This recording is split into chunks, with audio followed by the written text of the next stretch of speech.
ঋষির বার্থডে তো অনেকদিন আগেই চলে গেছে, বাট গিফট আনবক্সিং ভিডিওটা কিন্তু এখনো শেয়ার করা হয়নি। তো চলো আজকে সেই ভিডিওটা নিয়েই চলে এসেছি। তো ফার্স্টেই দেখায় এই ট্যাবটা, যেটা ওকে ওর মামা গিফট করেছিল, আর এটা ছিল ওর কাছে বেস্ট গিফট। এরপর ছিল এই ভিডিও গেম সেটটা, যেটা টুকাই ওকে দিয়েছিল, আর ছিল এই স্মার্ট ওয়াচ, যেটা আমি ঋষিকে গিফট করেছিলাম।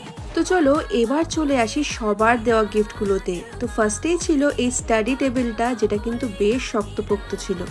এর সাথে কিন্তু অনেক ড্রয়িং ম্যাটেরিয়াল পেয়েছিল, তার সাথে পেয়েছিল অনেক স্কুল ব্যাগ আর প্রচুর খেলনা।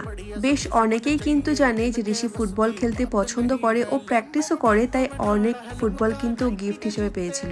এই যে এখানে একটা শোপিস পেয়ে গেছি, আর প্রচুর জামাও কিন্তু গিফট পেয়েছিল। এখানে ছিল ওর ফেভারিট ফুটবল প্লেয়ারের ব্যাগ, রোনাল্ডো, আর তার সাথে ছিল ফুটবলের একটা সেট। আর এটাকেও মিস করো না, রাধা কৃষ্ণের সুন্দর একটা ফটো ফ্রেম, আর ছিল বুদ্ধার একটা সুন্দর মূর্তি। তো চলো বাই।